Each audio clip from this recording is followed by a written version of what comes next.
Today, of course, in terms of language education, I'm sure Richard will be touching on some of these things. We've come out of that sort of behaviouralism.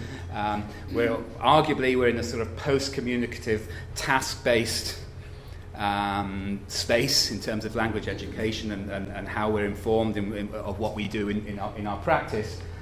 So we recognise it's not just about cognition, but it's about social cognition. It's about, if you like, students interacting with each other. And the role of the computer changes. The computer becomes a medium. So it's no longer pair work, input into the computer, output from the computer. It's students interacting with each other via the computer through things like email, things like Facebook.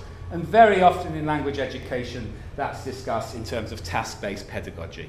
Loads and loads of stuff out there, not just related to Cal, of course, but related to task-based pedagogy generally. Rod Ellis's book, of course. But in terms of technology, the most recent one, Thomas and Reinders, 2010. Cal today, of course, is dominated by the internet to access and communicate information for a variety of purposes. So it's no longer, here's a software program and we're using it just to learn English. It's here's the internet and we can use it for all kinds of things, including learning English, but for social purposes, just have chats with mates, find out what they're up to, share pictures and so on. For educational purposes, to post our work, to get feedback on our work, to access information, and so on. And for professional purposes, of course, the internet, more than any other of those two listed, is used by business to promote products and to do business with. So we can see we're in a very changed environment, and the role of the English language in this changed environment is unique, because English dominates the internet, and yet the majority of users of the internet are non-native speakers. So that kind of puts us in a very different dynamic to the traditional role of computer-assisted language learning. I'm going to unpack some of these ideas a little bit later. We are no longer just knowledge recipients. So we're not just accessing a program, it's telling us this is what the present perfect is, let's practice it. We're no longer just knowledge recipients. We are knowledge recipients. We get knowledge from the internet and from other sources, of course. But we're also communicators. We also share that. We say, I'm going to post this on my Facebook, or we're commentators on it.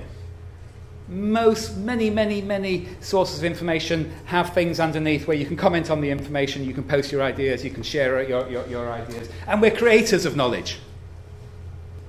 So knowledge is no longer in the hands of a few. And information is no longer in the hands of a few. That creates challenges in terms of sort of digital literacy skills, and how do we verify knowledge, and how do we know that that's something which is going to be useful for us or useful for our students, because of course anyone can put anything on the web. So there are certainly challenges there. But it's also an empowering position, I think. We no longer have to depend on, the BBC to give us information. You only have to look at something like, the Arab Spring, for example, and the role of technology in that.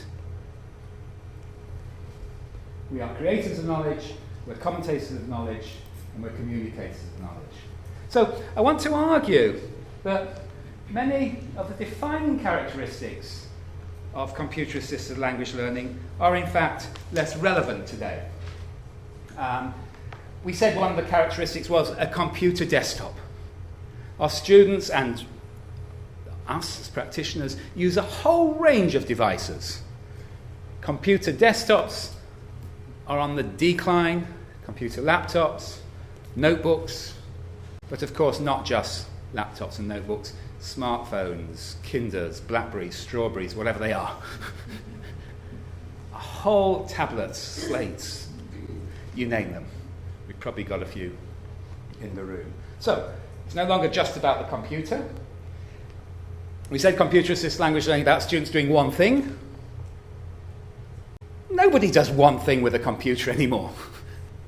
So, multitasking. English as a means to an end.